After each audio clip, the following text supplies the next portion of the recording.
والله بغداد ناس طيبين. وصلنا للعراق، بلد الثقافة والتاريخ العريق. أنا الذي نظر الأعمى إلى أدبي. أكتب صورة عن العراق وبغداد. بلد الرافضين. ملي كنتكلموا على العراق كيجي في مخيلتنا بلد الثقافة والانفتاح.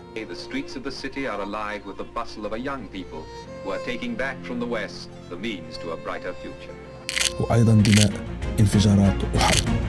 American and coalition forces are in the early stages of military operations to disarm Iraq, to free its people, and to defend the world from grave danger. وصلنا إلى بغداد، وغادي نبداو رحلتنا من شارع المتنبي، واحد من أهم الشوارع في بغداد، واللي شفت فيه عدد من الكتب ما شفتهاش في حياتي. في أول شارع المتنبي كتلقى تمثال هذا المشهور ديال المتنبي واللي مكتوب تحت منه مقولته الشهيرة: أنا الذي نظر الأعمى إلى أدبي وأسمعت كلمات من به صمموا. شارع المتنبي هذا أي شيء يخص الكتب والقصص والمثقفين، الناس هنا موجودة ومن كل الدول البقية يعني يجون يزورون هذا الشارع. يعني عندنا أهم شارع بالعراق، ويعني يحتوي دول عربية يجون هنا، أي كتاب أي شيء موجود هنا، أي شيء يخص الكتب والثقافة والمثقفين كل الأطياف يجون يعني هنا. أي واحد يجي على بغداد لازم يجي على شارع المتنبي.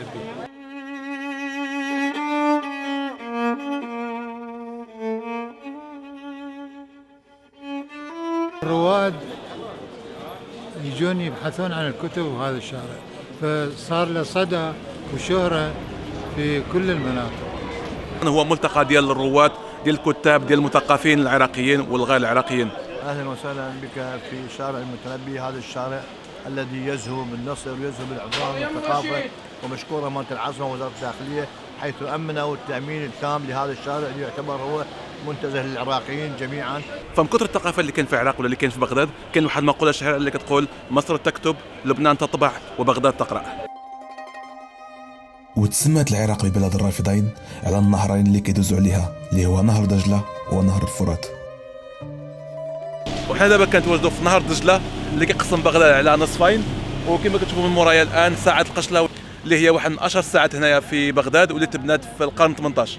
كانت هاي القشلة مقر الحكومة العثمانية، الدولة كلها كانت بهاي القشلة. والآن جاء نادي القادة القديم، بس هو بالأصل اسمه بيت الوالي، وهذا المكان اللي مسنايه كان الزوارق مالته. هاي الحقيقة اللي ما يعرفوها هم، هذا بيت الوالي، والي بغداد.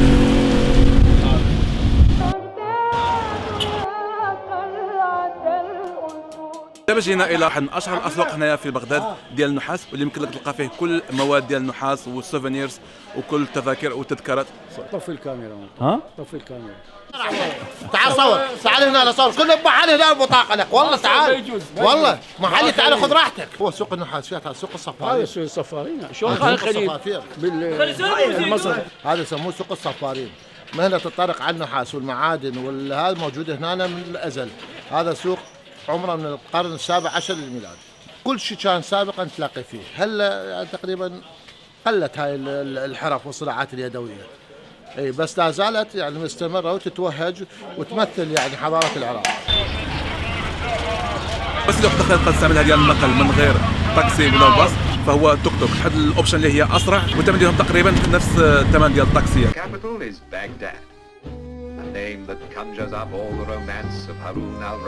واحد من اشهر المعالم هنا في بغداد، واللي تبنى عام 1983 تكريما لكل الشهداء اللي ضحوا بحياتهم من اجل العراق. سوء الحظ ما نقدروش ندخلوا له اكثر، ما نقدروش نقربوا له اكثر لانه مغلوق لسبب الترميم، وغادي يفتح من دابا سنه. ولكن ملي كتوصل تما لداخل كتلقى تما الاسماء ديال الشهداء والاسماء ديال الناس كلهم اللي ماتوا من اجل العراق. جاي من المغرب. اي اهلا وسهلا. ليكم المغرب كله. كيف كانت بغداد من قبل؟ كان احسن من هسه والله. كان شوارع فاضية، كان أمور شوي أحسن. هسه الأمور أحزاب صارت هواية أحزاب. قبل ما كان أكو حزب واحد بس، حزب البعث. والله بغداد ناس طيبين، بس الحكم مو الحكم. تمثال إنقاذ الثقافة العراقية. هذا التمثال يمثل إنقاذ الثقافة العراقية. بني هذا التمثال في عام 2010. وهذه هي اللغة السومرية واللي هي أول لغة في العالم. الرموز اللي على الأسطوانة هي تمثل العراق هو أول بلد في العالم انطلقت منه الكتابة. هاي الرموز هي الرموز السومرية. احنا كطلاب نعتز بهيك أشياء تاريخية. كل دفعة تخرج يجون ياخذون يلتقطون صور يم هاي التمثال، اعتزاز وفخر ببلدنا احنا. يعني انتوا اليوم تخرجتوا جيتوا لهون تاخذوا صورة جنبه؟ احنا تخرجنا كقسم أقسام طبية، ممرضين ومختبرين وإسعاف. فجينا اليوم ناخذ صورة يم هذا التمثال انه هو يمثل ثقافتنا ويمثل تاريخ العراق، ومن التماثيل اللي قلت لك يعني اللي تمثل صورة عن العراق وبغداد. فهو عبارة على اسطوانة يعني بحالها مقسومة وغدا تطيح، يعني واحد رجل ب5 أيادي اللي هو كيحاول انه يشبرها ولا كيحاول انه يحافظ عليها ولا انه يحميها وما يخليهاش تطيح في الارض. دابا جينا الى حي الكراضة، واحد من اشهر الشوارع ولا احد اشهر الاحياء الشعبية هنايا في بغداد، واللي كيجي بزاف من العراقيين اللي باش يعملوا شوبينغ. هنايا كاين واحد دجاج عراقي تقليدي مع واحد مطعم اسمه كهرماني. كيف بدك يحطوا لي بدك الاكل هذا الخضار والشوربه والحمص. شكرا حبيبي. شكرا. شيء ثاني؟ لا شكرا. روز مطبوخ على الطريقه العراقيه، وكاين دجاج نص دجاجه وعاد الخبز العراقي فوق منه. ندوقوا الاكل هذا العراقي نشوفوه كيفاش عامل. جميل جدا. والدجاج كاين واحد المحل مشهور بزاف كيبيع البطاطس المقليه او الشيبس، ولكن الفريد من نوعه هو انهم كيبيعوهم في باكس ولا في علب ديال 2 كيلو. البطاطس هذه الشيبس البوتيتو العراقي يسموها، هذا وزنه شيبس كيلوين ونص. تقدروا تبيعون للناس العاديين ولا يعني المحلات؟ لا المحلات ياخذون مناسبات قاعات. واو. عندي نكهات هواي نكهات عندي. شنو نكهات؟ عدة نكهات يعني اكو دجاج وكاتشب وخل وجبن وباربيكا. انا لو بدي اسبوع لكملها ولا اسبوعين؟ لا بيش هالقد ما طيب تخلص يمكن بساعتين. ودابا غادي ضيفنا مول المحل هاد الشيبس هذول. شنو المذاقات اللي قلت لي عندك؟ اي نكهات. جميع النكهات. هذه كثير قدامك. باربيكيو اكو بالجبنه طيب. بالجبنه خلاص. اي نكهه الخاصه. ذوق يا حبيبي. والله حلوه. اللي يجي لبغداد لازم يجي للمحل. هذا المحل مالنا من السبعينات.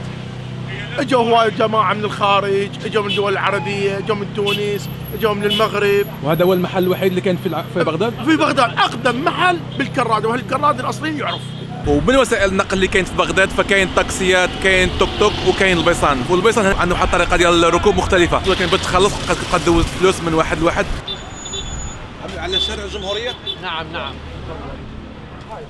انت كتعطي لواحد اللي قدامك وقدامك يعطيها اللي قدامك حتى كتوصل عند السائق، والسائق كياخذ فلوسه وكيرد لك الصرف وكيرجعها ثاني عندكم واحد لواحد كترجع عندك.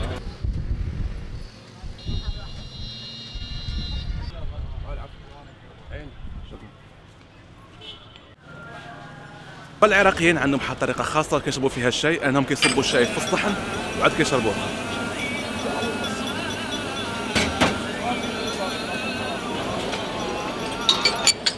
على راسي. والشاي حار نخليه بالصحن على مود يبرد هسه. هذه طريقه عراقيه. ايه. شاي شاف. فهذه هي الطريقه العراقيه باش تشرب شاي، وانك كتشرب الشاي في الصحن باش كتبردو. اللي كنقولوا بغداد ولا كنقولوا العراق اكيد كيجي في بالنا الغزو الامريكي للعراق في عام 2003. وفي هذه الساحه هذه اللي حنا كنتواجدوا فيها اللي هي ساحه الفردوس كان وقع داك المشهد التاريخي اللي هو كان رمي تمثال صدام حسين ولا كسر تمثال صدام حسين، واللي كانت واحد الصاين او كان واحد اشاره على نهايه الحكم ديالو، يعني نهايه العهد ديالو ولا بدايه عهد جديد في العراق. احلى تحيه حب واحترام لاهلنا بالمغرب وصديقنا انور شرفنا اليوم واجا للعراق. كل الهلا ونتشرف باهالينا اللي بالمغرب، خلي يجون يزورون العراق حلو. في لما كنت جاي على العراق قالوا لي لا تروح، هو خطر خطر؟ ما لا ماكو اي خطر، بالعكس الاجواء حلوه، الناس تطلع تمشي.